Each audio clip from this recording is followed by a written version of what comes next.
Hey, welcome back to the Disney Plus Everyday Challenge, and today we have Lemonade Mouth. This is a Disney Channel original, I think. Came out in 2011, so it's 11 years old. It's an hour and 50 minutes long. It's a drama, somewhat of a comedy. I mean, it's not like a comedy, but there's funny bits in it. But it's okay. Disney has no shortage. There's no shortage of teens bursting into song and changing their lives kind of things.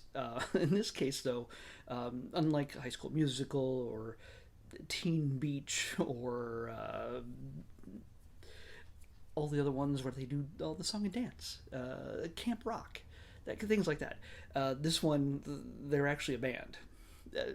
They do away with the whole thing where they explaining how they just come up with music on the spot and they all know how to play those songs. There's no real struggle to go, oh, let's how do we figure out this lyric? Oh, let's go back and forth in this. I know if enough musicians, people have written songs uh, that this is not a simple process that you just sort of poop it out and you're done and suddenly you're rock stars. Well,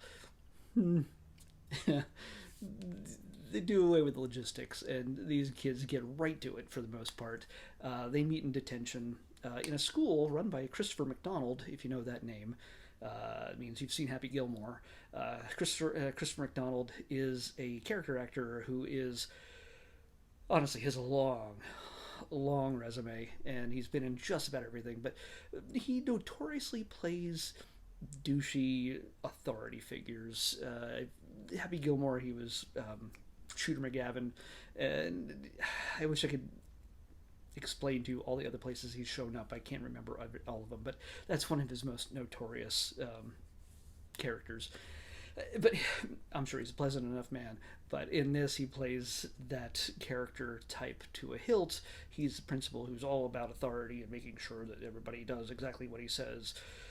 He rides around on a Segway ish or actual Segway vehicle all the time, just sort of observing the school and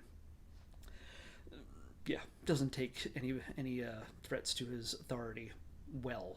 So he also has gotten a sponsorship for the school based on by an energy drink company to support the sports teams. He's done everything he can to suppress all creative classes, music, art, science, math, anything.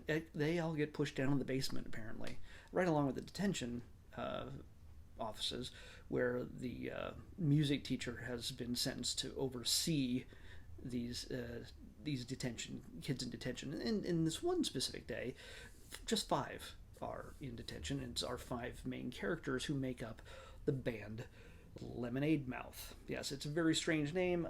They do clearly explain how they get that name fairly well into the film. Surprisingly enough, considering that I'm sorry, my nose is itchy. Surprisingly, being very musical in nature, it's not a musical.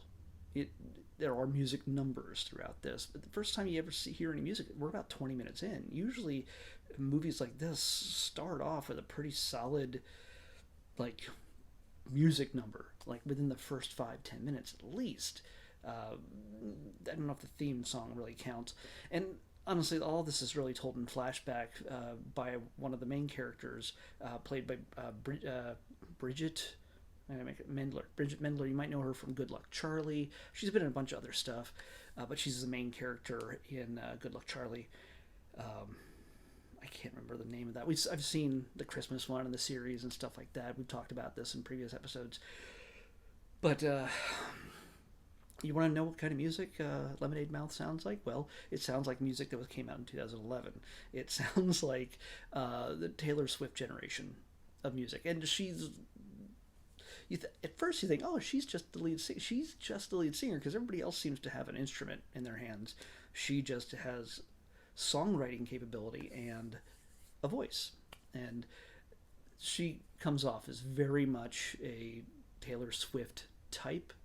But very quickly we learned that everybody knows how to sing, except for the drummer. I don't think he gets a vocal part, but Yeah, they're all very different. They're all just beautiful multicultural kids, just in, and they all have these very specific um, personalities or traits to them. The one girl played by who's Stella. Her name's Stella, played by Haley Kiyoko. She's a rebel. She's an anarchist. She wears a question authority T-shirt, and that ticks off the principal. They all get in trouble for various different reasons. They all have their own personal lives at home, and of course, that figure into their characters and make them a whole lot deeper than you imagine. I get the feeling that this could have been like a. Sometimes they try to make movie pilots for a series or a series of films. I think um, for more Disney movies. Hey, you're gonna cash in on this Descendants. Let's do some more Descendants and the zombies and High School Musical. Obviously, like I said before, all those you just keep coming back, making more pop music and making everybody dance and sing and go through all these trials. Well, they condensed technically a trilogy's worth of trials into Disney level trials. Like Disney, like normally if this was the band that was just starting out and going through some rough patches, there would be drug addiction and sex scandals and all sorts of crazy other stuff. But this is Disney, so somebody gets a cold, somebody loses their voice, somebody hurts their fingers and they can't play their guitar or drums properly, break their arm and they can't play drums. Like it all happens at once. Like they all, and they also have problems. Like one girl's Indian, Naomi Scott, which you might recognize as Jasmine in the live action version of Aladdin. She went on to do that. And she's doing Aladdin too, also. So, but yeah, you get each of them have their own things. Bridget plays Olivia. Olivia, she has the ding ding ding dead parent trope because her mom is gone and her dad, well, I won't give that away. Her dad just isn't around, and but she's being very mysterious about that early on in the film. There's tentative romances. There's people who might be have a crush on somebody. Some people are dating some people who are jerks that maybe are not right for them. There's rival bands. There's bullies that are cheerleader mean girl bullies, and it just there's a ton of classic high school tropes that are cranked up to 11, pretty much like you'd expect in most teen movies that need to get to the point pretty quick. There's no nuance when it comes to the mean girls. For the most part, when they come for you, they're as mean as possibly can. There's nothing redeeming about them until they hear the band perform, and they're like, oh, they're pretty good. But that's about the extent of the bad guys, girls, personalities. And there's also a rival band. I can't remember their name, but it's a bunch of guys who are ticked off that this Lemonade Mouth band that came out of nowhere is eating up their stage time during the Battle of the Bands kind of thing during the Halloween party or something. I don't know. They're just really mad about it, and they don't even know who's in the band, and they're angry, and they have a few songs themselves, and of course all their songs are mostly boastful rock and rap mixes. You want to be with me, girls love me, and I'm so hot, my girlfriend's hot, my car's awesome, all these things. That's pretty much the point of their songs, which makes them just kind of douchey themselves. But Lemonade Mouth is all about friendship and love and just girl power and friend power and school power and thinking for yourself and all the reasons, all the good things that you want kids to feel good about, not the bad things.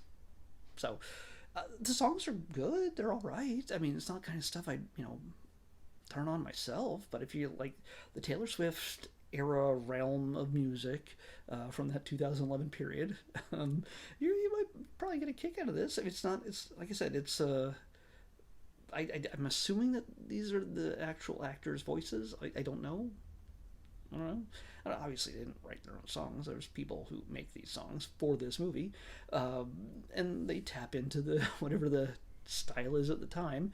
So yeah, it's might have been 45-year-old guys writing these songs, but still, I mean that's what most of pop music is these days.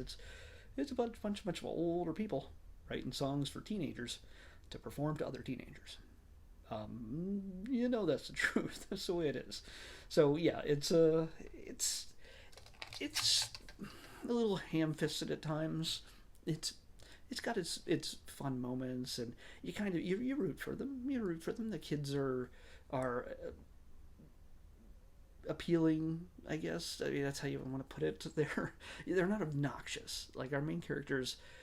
They could be obnoxious, but they aren't.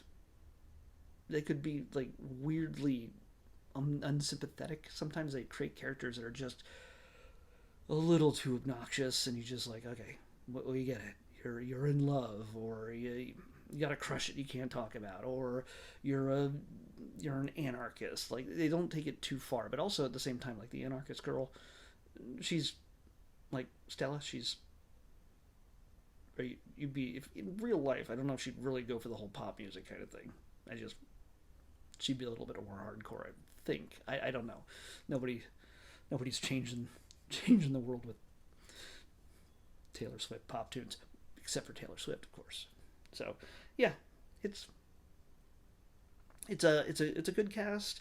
I don't know if they ever. I don't see it listed. I don't think they have a sequel to it, or if they ever will, because it's been 11 years and everybody's kind of grown up now. Give it a few more years, and maybe their kids will be doing, uh, you know, these things. But yeah, it's a. I could go into all the different families' backstories. It's the kind of thing where they could have made this into a series of half-hour, 45-minute episodes. It runs 10 episodes. You could see the entire arc of their lives zipping in and out, and all a different song each episode. But no, they did it pretty much in almost 2 hours, and they crammed it in there as fast as they could. And yeah, it's all right. I can't say it's my favorite of all, but it was a lot better than I thought it was going to be. So yeah, and some of you might have grown up with this. And it might be your favorite thing that Disney's ever made. I mean, Disney has a pretty good track record of making teen music, the band things where they overcome amazing odds to achieve their dreams, and that's what it's all about on Disney and Disney Plus. So let's pick tomorrow's episode and see what dream we come up with next. 44. 44. Let's zip down to 44.